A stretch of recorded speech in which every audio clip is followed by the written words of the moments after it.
We are really privileged to have truly all-star panel today. I would dare to say the best experts, the most authoritative voices in the fields of conflict and security in the Caucasus. Our first speaker will be Dr. Anna Matveyeva. She's Senior Research Fellow at Russian Institutes.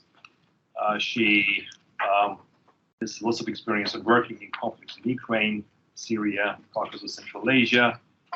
Worked for the United Nations, advises UN, European Union, and other organizations about the region, as well as publishes extensively about conflict and security in post-Soviet space. Our second speaker is Tom Deval, Senior Fellow with Carnegie Europe, published extensively about the region. Some of the most notable works include Black Garden, Armenia and Azerbaijan through Peace and War, published by NYU Press in 2013, as well as The Caucasus, an Introduction, published by Oxford University Press in 2018. Our third speaker is Lawrence Broers, Caucasus Program Director at Constellation Resources, London-based peace-building organization. He has more than 20 years of experience in the research of the conflict in the South Caucasus. Some of the notable and most relevant books he has published are Armenia and Azerbaijan, Anatomy of Rivalry, published by Edinburgh University Press 2019, Armenia's Velvet Revolution, Authoritarian Decline and Civil Resistance in Multipolar World, published by Ivy Towers in 2020. So without further ado, let me give the floor to Dr. Matveyeva, please. Thank you.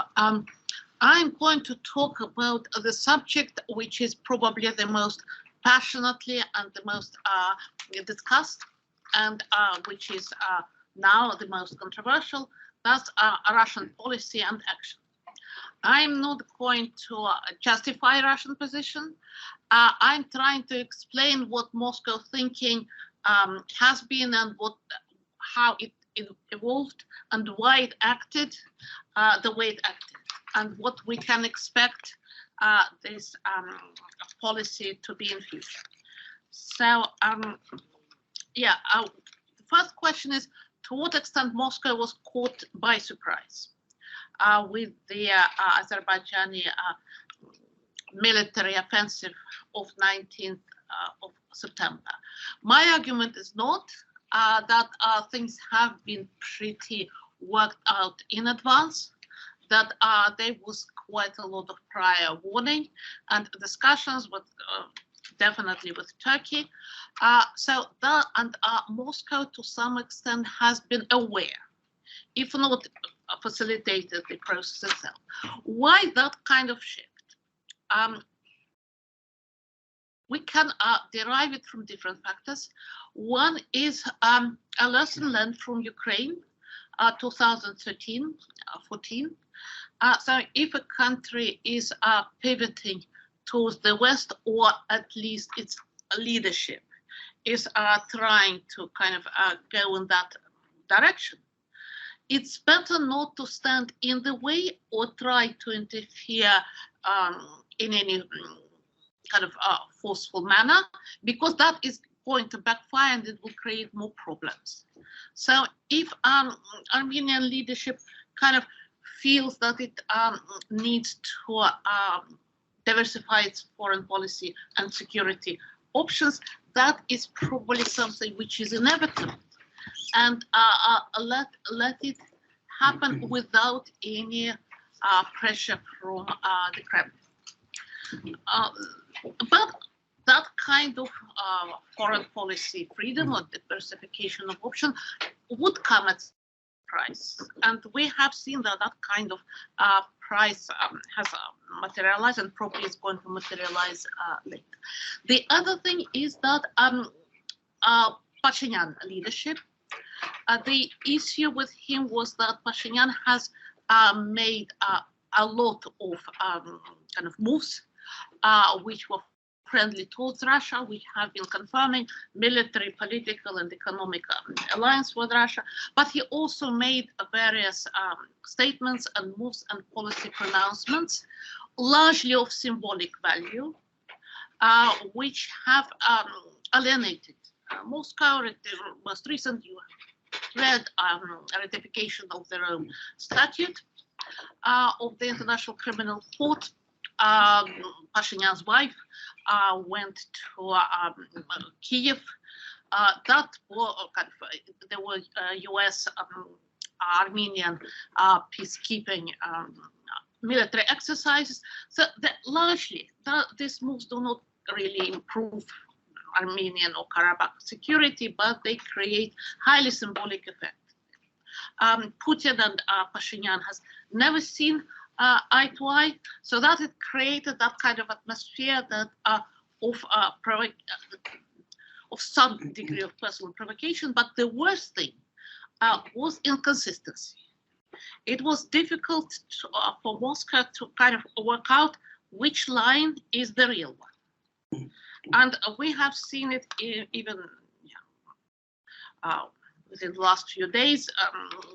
Pashinyan made a few statements and moves kind of away from Russia, but also then he congratulates Putin on his birthday today. He makes a statement that nothing really changed in Russian-Armenian relations, so that kind of policy is inconsistent. That said, Russia still has a lot of assets in Armenia. It has one of the largest military presence. It's 4,500 border troops in different parts of the border, including some of them on the border between Armenia and Azerbaijan. There is Gyumri military base. That's a very large base. Up to 4,000 troops might be there, might be less. Have been contract soldiers. Some of them were replaced by conscripts, but in terms of sheer number, it is kind of still quite big. According to the interstate agreement between Russia and Armenia, they can stay until 2044. So that's probably something which is not going to change, despite what happened in Nagorno Karabakh. Why Russia decided that it is not in its interest to continue kind of fending off and containing Azerbaijani assertiveness, which was getting certainly, which was on increase, because it felt that it doesn't have a consistent and coherent ally in Yerevan, while Azerbaijan can offer more. And we have seen, of course, personal factor, relationship between Putin and Ilham Aliyev pretty good. We also seen in February 2022 a military political agreement signed between Russia and Azerbaijan, followed by intelligence sharing agreement. So that kind of relationship was on the uptick. Russia increased its gas exports to Azerbaijan in order for Azerbaijan to deliver more gas to Europe. So there are a lot of logistical benefits. They are talking about Russia joining the Tbilisi-Baku-Kars railway, Azerbaijan financed. Economic relationship, the mutual trade in last year was up 14%. There is now talk about the railway link from Russia through Azerbaijan to Iran. So there are quite a lot of material, logistical benefits. There are a lot of people's contacts. There is also significant businessmen of Azeri descent in Russia who are also kind of have that policy influencing capacity. So it in terms of kind of rational calculation, in Moscow's eyes, the idea probably was that now we should really look at what is better for Russia, not what is better for Karabakh Armenians or Armenia or Azerbaijan, but what is in kind of actual Russian interests. And in that equation, Azerbaijan certainly is kind of understandably is more of a priority. Does that mean that it is the kind of the game is over, that the strategic equation has shifted definitely in that side? I would say no. I would say that Armenian-Russian relations would be redefined, but it would be more likely to done in tandem with other actors, rather than Russia being kind of the mediator, peacekeeper, kind of the main actor. It will be one of the actors. Would be probably more work with the international institutions, with the United Nations, with Turkey. So that's kind of future policy might evolve. So we'll stop here. Yeah. Thank you. Thank you very much for the invitation. Thank you, Anna. Thank you, Aliko. So just to, I'll try to speak about some of the other actors here without repeating some things that Anna has said, and I very much endorse what she said. I mean, I suppose we should have started perhaps just saying that this is a tragic outcome to a 35-year-old or 100-year-old or however long you want to date this conflict. That, you know, yet another episode of violence, of forced displacement, of mass exodus, the end of basically of Nagorno Karabakh, which no longer exists, and the flight of its Armenian population. This is what we're now witnessing. Probably, you know, the number of people who remain is probably you know, a few dozen or 100 in Karabakh, and more than 100,000 have left. And so it's yet another, unfortunately, illustration that force, not diplomacy, has determined outcomes in this conflict. And I suppose it's worth asking, could it have been otherwise? This obviously was what the European Union and the US lately also have been trying to do to strengthen the diplomatic track, knowing that there are two powerful, since the 2020 war, there have basically been two powerful actors who were going to determine outcomes. One was obviously Azerbaijan, which held most of the cards since 2020. The other being Russia, which was the only outside power which had troops on the ground, and as we've seen, could either use them as a genuine peacekeeping mission, or as they did, basically stand them down and let Azerbaijan take over Karabakh. And obviously, this is what happened on September the 19th. Could it have been avoided? This is obviously was the kind of narrow path that the European Union supported in the last year by the US have been trying to do. Trying to do this as new actors, really. The US less so, of course, but the EU learning on the job, because this was traditionally, obviously for many years, was the preserve of the OSCE, which basically didn't allow any other multilateral actors into the region, whether it be the UN or the EU. The OSCE, as we know, has been in catastrophic decline in the last few years and has basically broken down. And that reflects not only its own internal divisions, but the kind of degradation of a kind of multilateral order in the South Caucasus as a whole, which was only ever there in a rather provisional fashion, but it was still the aspiration that the South Caucasus could join a sort of European multilateral order where rights would be respected, where minority rights would be respected, and also territorial integrity could be respected, you know, within all those Helsinki Final Act principles which are unfortunately more honoured in the breach than in the observance. But that was the hope. The EU was invited by Armenia and Azerbaijan, and the first talks happened at the end of 2021, chaired by Charles Michel, President of the European Council, and they did quite a lot of good work. Some serious bilateral meetings between the two leaders, closing the gap on many issues, moving towards a kind of the idea of a bilateral agreement. But I guess there were kind of four problems. One, we can probably name more than that, but one obviously, the fact that there was a kind of parallel track going on with Russia, which actually had boots on the ground, unlike the EU.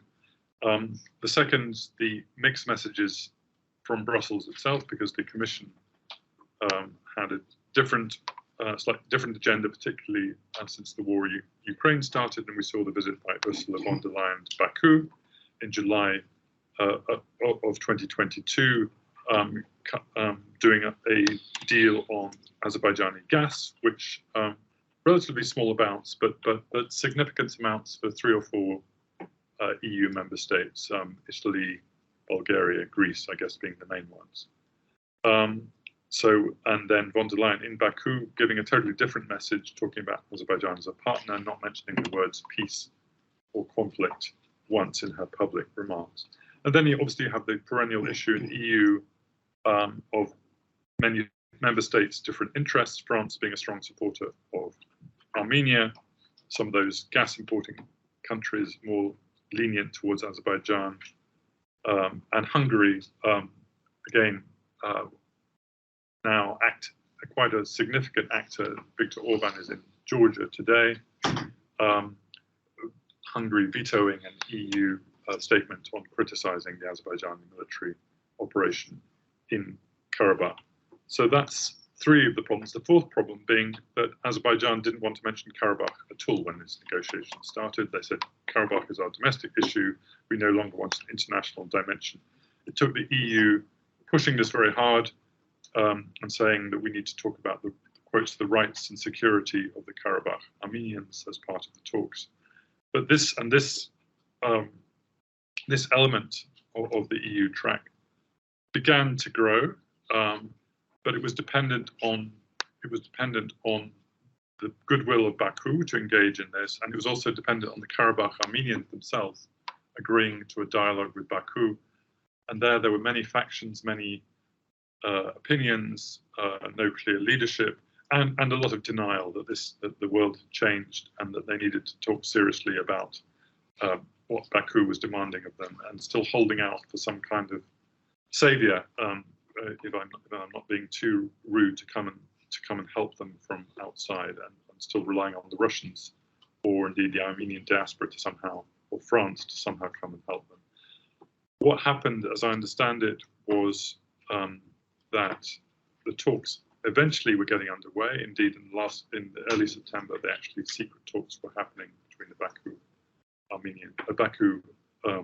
and the Karabakh Armenians, and this is when Azerbaijan then, rather cynically, I would say, launched its military operation. Simultaneously, the EU growing its profile on the ground by deploying a first ever EU mission to Armenia, to the CSTO country, the UMA as it's called, the fastest ever deployment of an EU mission, of a civil security mission on the ground in Armenia, which is up and running this year, about 90 monitors. And that's, again, has had a good deterrent effect of deterring Azerbaijani incursions across the Armenian border, but obviously has had no remit for Karabakh, and is a monitoring mission. It's not a peacekeeping mission, but has had a certain deterrent effect. So all this time we've seen this kind of, as it were, a kind of competition between this idea of getting a solid diplomatic track and President Aliyev looking like he was in a hurry to kind of sort out the Karabakh problem. And in my interpretation, this exactly chimes with what Anna has been saying, because President Aliyev was playing with different partners. He saw a green light or an amber light from Russia, and was able to ignore the EU-US track, ignore calls from senior figures like Tony Blinken and order a military operation, knowing that even if civilians were barely touched, that the threat of force would immediately drive out the Karabakh Armenian population from the homes, as indeed has happened. So a rather tragic outcome, and also a rather worrying Azerbaijan-Russia alignment. A couple of words about what this means with Turkey, who I haven't mentioned, the third partner in this axis of Azerbaijan and Russia. Clearly, this was also carefully coordinated with Turkey, which is now a much more ambitious actor in the region. Again, Turkish policy has changed. Turkey position always would be that it would open the border with Armenia and normalize relations if Armenians withdrew from the occupied territories around Karabakh, the 7 occupied territories. That was always the Turkish position. That was the only obstacle. But the goalposts moved in 2020. Armenia withdrew from those regions, but Turkey did not normalize relations. Talks started, but the position of Erdogan and people around him is that no, we are in full alignment now with Azerbaijan. And now the goal seems to be the so-called Zangezur corridor, a transport corridor from Azerbaijan to its isolated exclave of Nakhchivan next door to Turkey, and have this with minimal Armenian control. This is where Russia comes in, because Russia would provide the border guards, the protection, and therefore it would be a kind of corridor outside Armenian, with minimal Armenian control. And then it might stop there, or unclear whether then it would continue as an international route into Armenia and across to Turkey. Obviously, the international interest is that this be an international transit route from Central Asia, the Caspian, across Azerbaijan and Armenia into Turkey, and that there be no Russian border guards on the ground with an unclear mandate. Iran is also concerned about this, another actor who doesn't, with its own rather complicated agenda, who wants to keep, who's worried about a kind of totally dominated Azerbaijan and Turkish northern border. So now this is the next thing to watch. People worried about the use of force in Zangezur Sunik, which I think we should take very seriously. But to my mind, it's more about the threat of the use of force. It's more about coercing the Armenian government, which is now in an even weaker position to agree to the Azerbaijan, Turkish, Russian project for the region, and that, as far as those three are concerned, is probably enough to threaten to use force. I don't think it's really in Azerbaijan's interest to actually occupy southern Armenia, although who knows, of course, in current circumstances. So I think this is the next drama, that, with one more thing to say, which is obviously indeed the survival of the Pashinyan government whatsoever. Russia pretty much openly calling for regime change, a huge symbolic blow, losing Karabakh, this territory of enormous symbolic importance for Armenians, and also the mass flight of its population. Pashinyan now in a very vulnerable situation to some kind of attempt at regime change, either from the streets or from disaffected people within the establishment supported by Russia. And then, unfortunately, if that happens, we're into some very bad scenarios in Armenia. So this is the resilience and survival of the Pashinyan government is also something to watch for in the coming months. Thank you. Thank you. Thank you. Lawrence, please. Thank you, Aliko, and thank you very much. Sorry, would it be possible to ask you to speak up a bit? There's some buzzing or something behind us, and it's very difficult to hear anything in the back. Oh, sorry. Okay, sure. If there are some seats down here at the front or not, but yeah, I'll try and speak up.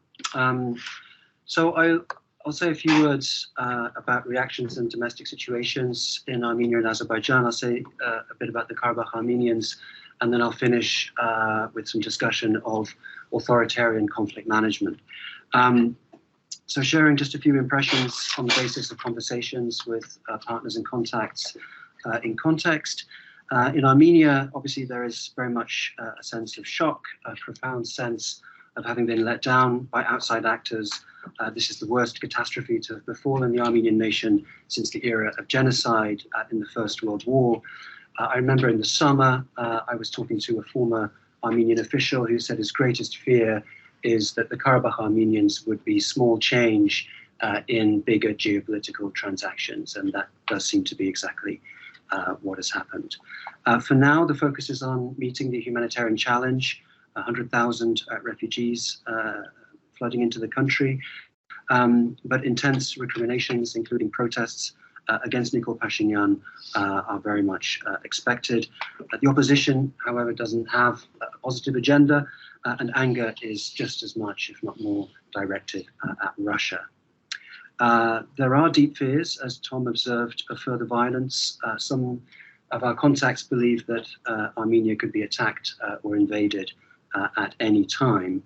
And in a longer-term perspective, I think this really is the end of the Niatsum notion, the notion of unification, which was the anchor of post-Soviet Armenia's national identity. So there is this kind of enforced paradigm shift in terms of what are the anchors of an Armenian national identity, from ethnic community to nation state, which is happening at a time when the Armenian state is extraordinarily weak. In Azerbaijan, the military solution to this conflict, I think, adds another boost to President Ilham Aliyev's strongman legitimacy. There's an enormous sense of confidence that it is Azerbaijan that has been able to accurately read the geopolitical shifts and dynamics in a multipolar world and build a coalition supportive of its goals. The operation, I think, deals, I don't know whether it's a fatal blow, but certainly a very damaging one to any advocates of the peaceful transformation of conflicts. And there is an overriding discourse that might makes right, or that peace enforcement is sometimes necessary.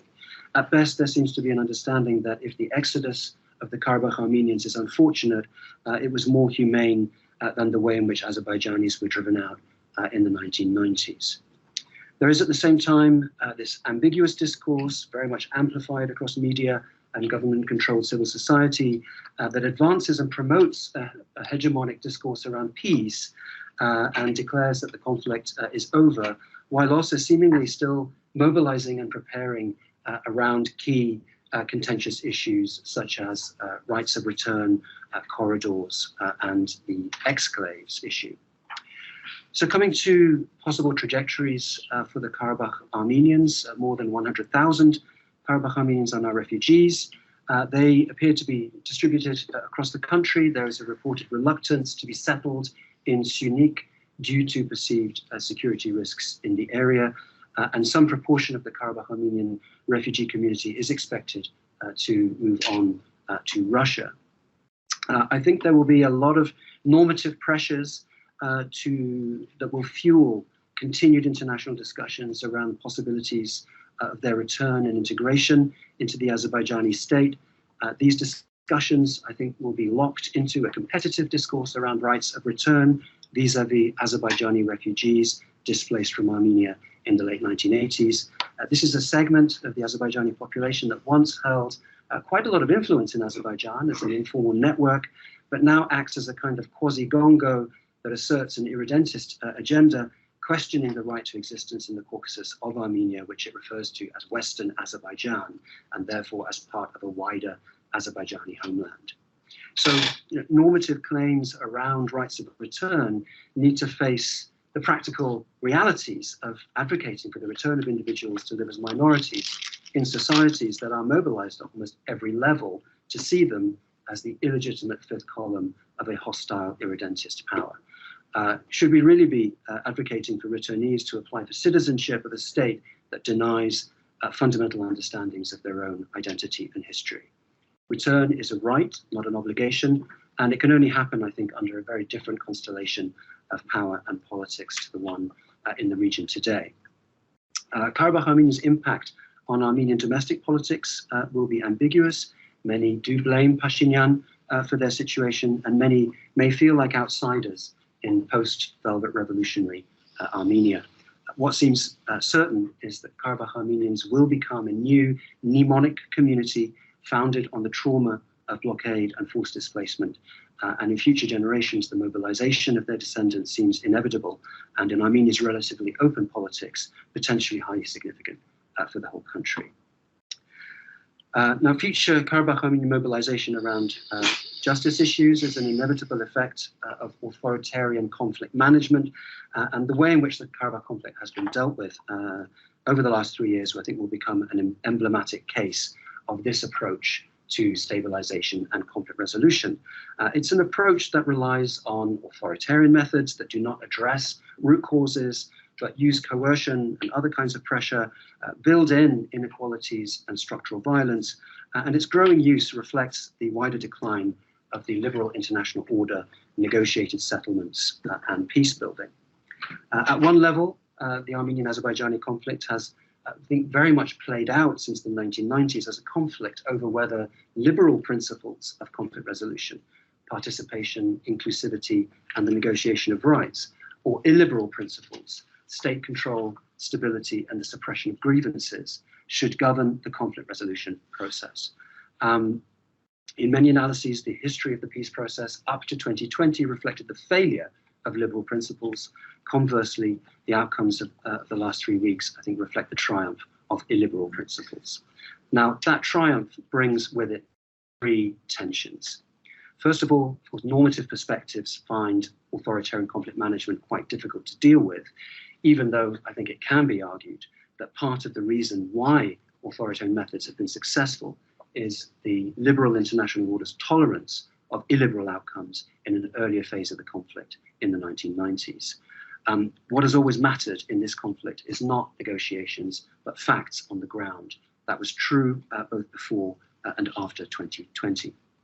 With that said, I think recent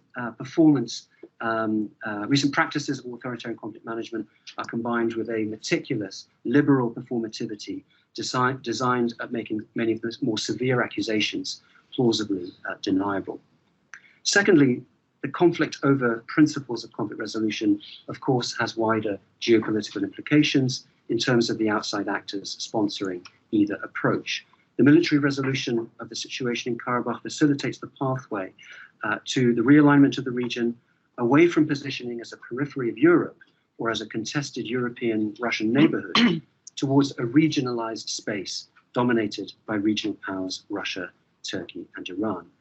I think it's quite likely that we'll see a revival of this 3+3 framework and what could be an experiment in top-down, elite-manufactured, illiberal regionalism that would provide for some forms of regional cooperation and connectivity, but without resolving fundamental fractures. A second tension, therefore, lies in the question of whether Russia, Iran, and Turkey can accommodate their differing ambitions, their differing modus operandi in the South Caucasus, as well as their various relationships with the region's states to make such a project work.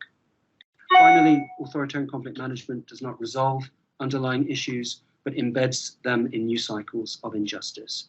The mass forced displacement of the Karabakh Armenians has set reconciliation back by at least a generation and probably more, and sets the stage for a new cycle of contention in the future. Azerbaijan's choice to use force may be puzzling from a peace process perspective, since, as Tom's highlighted, Baku held all the cards, but it may make more sense when we see conflict not just as a set of outcomes, but as a strategy for shaping political community, agency, and legitimacy. And I'll stop there. Thank you, Lawrence. Thank you. We have plenty of time for discussion and questions, so please, questions, comments, I'll collect them in the block of 3. Go back to the text, please. Yeah, let me comment on Russian interests. I don't believe Russia ever was considering interest of Armenia or Azerbaijan. Russia has always looking after its own interests. And having frozen conflict with Karabakh is very much part of Russian interests. I am not convinced with the argument that this interest now changed and alliance with Azerbaijan is priority. I think by Karabakh ending this conflict in this tragic way, freed Azerbaijan to has its own policy and freed Azerbaijan from Russia and Russian influence. So in many ways, Russia is losing its presence in the region. Yes, their army probably will be around there, but it alliance between Azerbaijan and Turkey will go even closer. I don't think anything much will stop Azerbaijan being closer with NATO now, and I don't see how what happened is really working for Russian interests. I think in this analysis there is one question which is, to me, not convincing. Russia as an actor has always had this exaggerated image that they always have a game maker, that they always can do everything. And now they decided not to. Russia is now in the corner, in a weak position globally. I don't think Russia was ready to invest any resources there. Yeah, I think Azerbaijan chose the right time to reach what they wanted to reach. And Russian presence, yeah, undoubtedly Russia was annoyed with Pashinyan. Putin was annoyed with Pashinyan. But the examples that you gave, like going to Kiev, Pashinyan's wife, criminal court, it all happened after the attack and basically after music. Pashinyan was, yeah, he was trying to pretend himself as a big kind of a diplomat in the region, but basically he wasn't going anything significant against Russia. And I want to put also a bit provocative, and I'm sure Armenians wouldn't like this point, but I'm not that convinced that Pashinyan himself wasn't seeing giving Karabakh as advantage for Armenia to free himself. So I'm not convinced about that, but it's up for the, it's. I'm not arguing about that, but I'm not sure about Pashinyan's position. Would you like to respond, or should we collect more? I can respond, yeah. Well, we can always try to guess what is going on in Putin's head and what keeps him awake at night. I dare say that that's probably not the Karabakh issue. So kind of my interpretation is as good as yours, Marina. One value which Armenia had for Russia, the way Russia understood its interest at kind of that time, was that Armenia was quite a willing player in Russian regionalist organizations, regionalist integration projects. It hasn't been a loyal member of a collective security treaty organization. It has been a member of Eurasian Economic Union. It has been always represented in all these initiatives, summits, and you can, well, there is an argument that it has benefited Armenia. There is a counter argument that actually it constrains certain foreign policy and security options. That argument is being played now, but that was something which the Russian leadership felt quite dear at the time. And Armenia had that kind of value. Whether Russian leadership is bothered about this regionalist project now, I do not think so. I think that is something which is undergoing reassessment value. So that's so in that sense, kind of, it may not appear in Armenia's favor. Then now, I think especially after what's happening in Ukraine, there is more of a kind of thinking about the cost of intervention vis-a-vis of non-intervention. That if you intervene, you would make yourself quite vulnerable. Things can go wrong. Russian peacekeepers at some point should have clashed with the Azerbaijani troops. Maybe that was something which was considered to be too risky, and diplomacy failed. I think that the personal factor did play a role. I would take an issue that it all started after the upheavals in Karabakh. Already in 2019, Vladimir Putin came to Yerevan to participate at the summit of Eurasian Economic Union, and Nikolai Pashinyan did not meet him at the airport and didn't see him to the airport, and already there were that kind of statements, moves, coverage, that is it in our interest.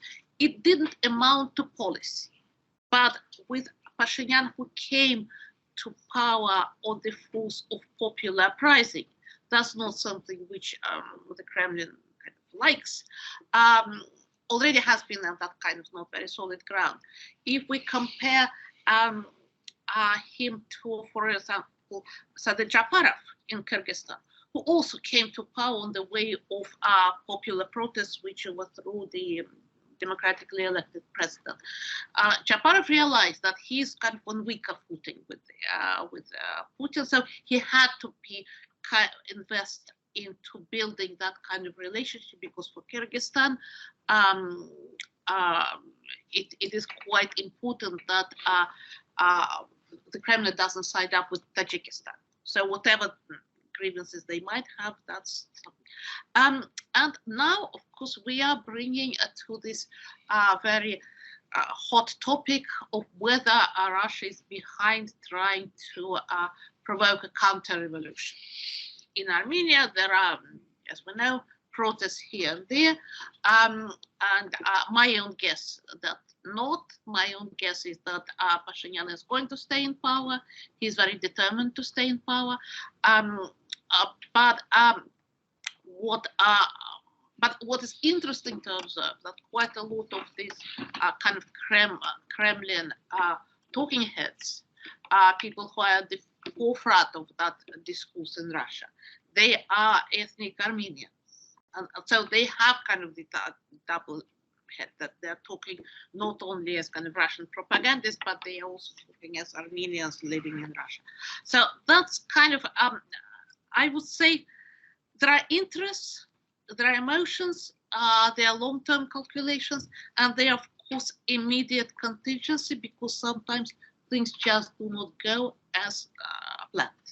And I think because the events have moved very quickly within a few weeks, so some of that have been kind of the place of contingency, and cards fell the way they fell.